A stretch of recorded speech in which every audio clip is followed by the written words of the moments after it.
Middle-earth is within his reach now.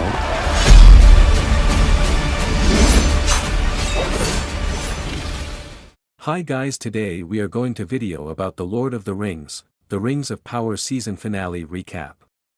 When we last checked in with Middle-earth, things were pretty much falling apart everywhere. As the season finale opens, that hasn't changed. The potential catastrophes include the Khazad-dûm situation that kept Durin IV from delivering the army he promised to Elrond. Making matters even worse, especially for Durin IV and Dissa, Durin III is at the heart of the crisis. Driven mad by his ring of power, he's plunging deeper and deeper into his cavernous kingdom in search of treasure, and though his son threatens to take extreme measures to stop him from awakening the dead creature at the heart of Khazad-dûm, he immediately admits he can't follow through on the promise of cutting off his dad's hand. Instead, he tries to get what he wants by tugging on Durin III's heartstrings with a story from his childhood. That, too, proves ineffective, yet when Durin III breaks through to the other side, even Durin IV is impressed. The feeling doesn't last long, however. The rumbling of the Balrog down below tends to draw attention away from everything else. When it surfaces, Durin III knows his time is up. To save his kingdom, he does what he has to do, remove the ring and take a battle axe to the Balrog the hard way, delivering it himself at the cost of his own life. That's a lot of action before the credits have even rolled. So maybe it's apt that the episode should shift gears to depict the stranger, okay? If you've seen the episode, you know his name, but let's wait until we get there to use it, in the midst of a pensive moment as he approaches the Stewars' village in search of his friends. He finds it empty, or at least it seems empty. He's soon greeted by the Dark Wizard, who not only claims to know the stranger but to have once been in a wizard gang with the stranger and 3 others, and it was the stranger who came up with the idea of leaving the comfort of the far west to fight Sauron in Middle-earth. It all sounds credible enough, but the stranger has heard rumors that the Dark Wizard is actually into Sauron. Also, where are his Harfoot friends? That answer arrives soon enough when Nori and Poppy show up as hostages of one of the masked riders. And though the Dark Wizard puts their captor down without a hint of remorse, the stranger remains skeptical. When the other stewards show up, Gundabale sets the Dark Wizard off by calling him Dark Wizard, a name he really does not like. The Dark Wizard, if he doesn't want to be called that, maybe he should supply a name, then suggests that, together, they could take Sauron's place. Instead, their potential team-up becomes a short-lived face-off that ends when the Dark Wizard exits. He would have taken out Nori, Poppy, and the stewards in the process were it not for the stranger's intervention. Things appear to be peaceful in Numenor, but because it's Numenor, that's destined not to last. Irian disturbs the peace by ringing a bell that summons the Promiriel contingent to a meeting with Pharazôn, who's decided he's figured out why Miriel could bewitch the sea. It turns out she's in league with Sauron. She's not, of course, but Pharazôn subscribes to the Big Lie school of political power and uses the story as an excuse to seize those faithful to Miriel. This gross power play finally proves to be a step too far for Irian, who flees to warn her father, Elendil, and covers for him as he slips away. Elendil's first instinct is to whisk Miriel away to safety, but Miriel's not having it. She's going to stay, she tells him, but offers a consolation prize in the form of a gleaming sword named Narsil. Irian could use a sword like that right about now, but, unfortunately, Elendil is miles away and, frankly, it looks like it might be beyond saving as the action shifts there. Buildings are crumbling. Fires are everywhere. Orcs run amok. Real estate values tumble before the elves' eyes. Galadriel leads a group to safety via a secret tunnel, only to discover that it's not so secret after all. A group of orcs awaits them. Fortunately for everyone but Galadriel, she has a contingency plan and gives herself up as a hostage, sweetening the pot by telling her captors she has the 9 rings of power intended for human hands. Inside Celebrimbor's workshop, Sauron has decided to use the smith for target practice. Sauron promises his captive a swift death in return for information about the rings, but that's not an appealing enough offer for Celebrimbor, who tells Sauron that he'll never get the rings and that he should consider pounding sand. Then he goads Sauron into killing him with a string of insults. He concludes by saying the rings will be Sauron's ruin and mockingly calling him the Lord of the Rings. When the orcs arrive he's crying, though it's not clear whether Celebrimbor's insults hit home or if he genuinely feels bad about killing him.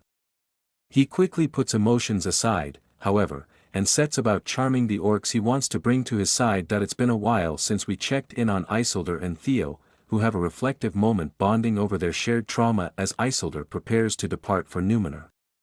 From the first episode of the series, Theo has seemed like an impressionable character who might be lured to the side of darkness, a risk compounded by the loss of his mother. But as this second season winds down, that danger seems to have passed thanks to the positive influence, and rescue efforts, of Isildur and Eärendil. Whether their influence will remain a guiding force remains a matter for subsequent seasons to settle. Of more immediate concern is the relationship between Isildur and Estrid.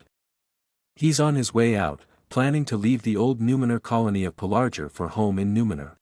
She plans to stay and stick with her betrothed, Hagen.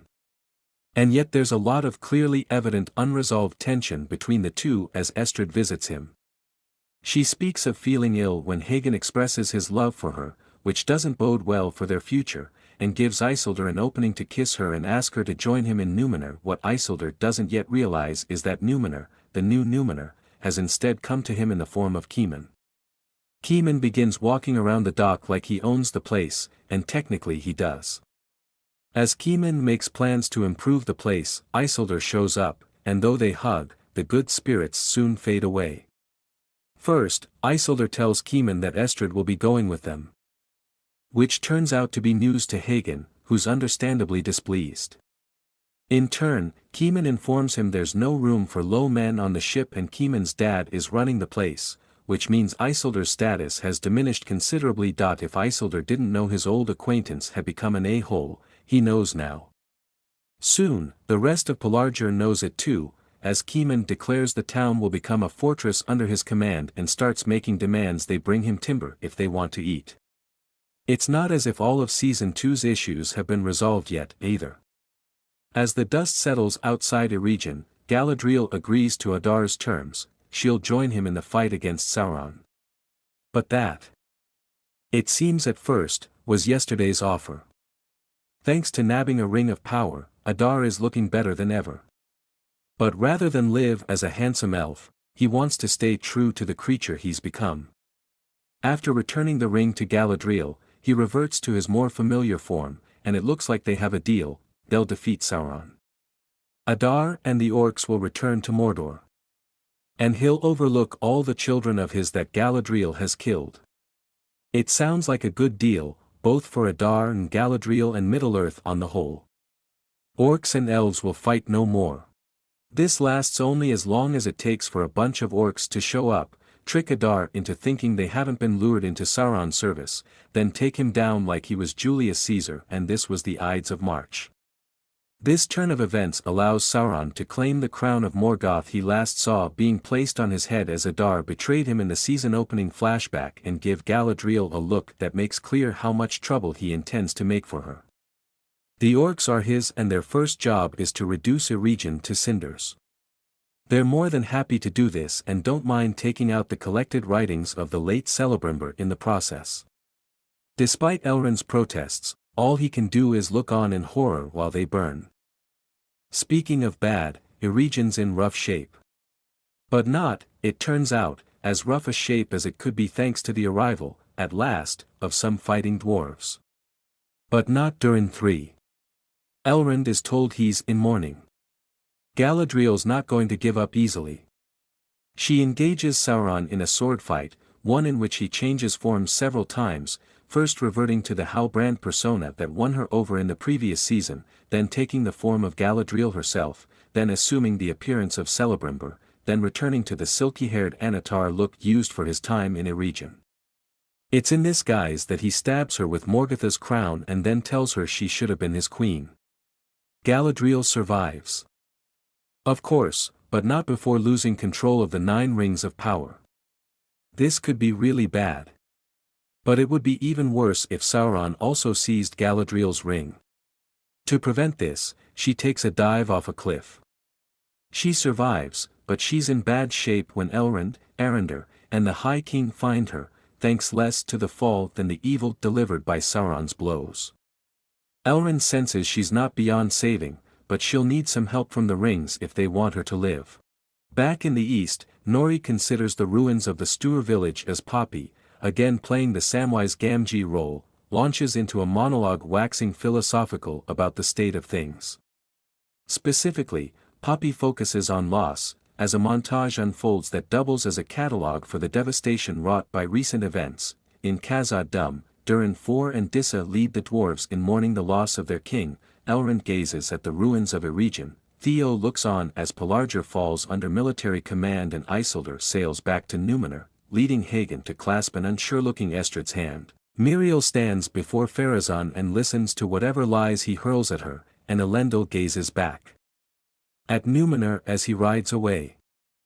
"What's broke is broke, and won't fix," she says. "And all anyone can do is try and build something new." Those last words accompanying an image of Sauron making plans seem rather ominous. As the episode draws to a close, it becomes clear that Nori and the stranger are on separate paths, at least for now. She will be accompanying the Stours as they learn how to survive while wandering rather than staying in one place. After their sad goodbye, a lot starts to fall in place for the stranger. On the ground, he finds the staff he first saw in his dreams. And that name the Stours have been calling him, Grand Elf, maybe there's something to that. As if forgetting that Tom Bombadil never gives him a straight answer about anything. The stranger returns to his home. It was all a test, the stranger tells his host. He could only find the staff if he went in search of his friends instead of seeking power. True to form, Tom Bombadil will neither confirm nor deny this nor the stranger's realization that he'll be known as Gandalf, which rolls off the tongue a little more easily than Grand Elf. To celebrate, he and Tom Bombadil begin singing that we've reached the season's end now, or almost its end. Before cutting to black, the Rings of Power sows some seeds for future seasons to reap. The Dark Wizard? He's still around. And though Durin IV is eager to help Eregion's refugees, some of the other dwarf leaders would like to retrieve the money his dad owes them. One other problem, Durin IV might not have been who Durin III had in mind to take his place. Those are the rumors floating around Khazad-dûm anyway, and some of the other dwarf lords and Durin's brother seem to believe them. That's bad news for the dwarves, and the elves have their own share of bad news. Galadriel revives to find a world in which Sauron seems to hold all the cards when it comes to Middle-earth's fate. The elves face a choice: they can attack him with depleted forces or fall back and regroup. Asked what she'd advise, she recalls the words of Celebrimbor: "It is not strength that overcomes darkness, but light. And the sun yet shines." Has she been taking Tom Bombadil's classes on leading via vagueness? It seemingly doesn't matter. The High King lifts his sword to the sky, the elves cheer, and we're done with another season of The Lord of the Rings, the Rings of Power. So where does that leave everyone? And where does it leave the series? To answer the second question first, this was a pretty good season, albeit one with some tough-to-overcome issues, none of them related to the visuals and production design, which remain remarkable. The season dispersed action all across Middle-earth, and it quickly became clear that some parts of the continent are more compelling than others. That doesn't mean a third season can't or won't account for this. Apart from Poppy and Nori, no one from the Harfoots made it to Season 2.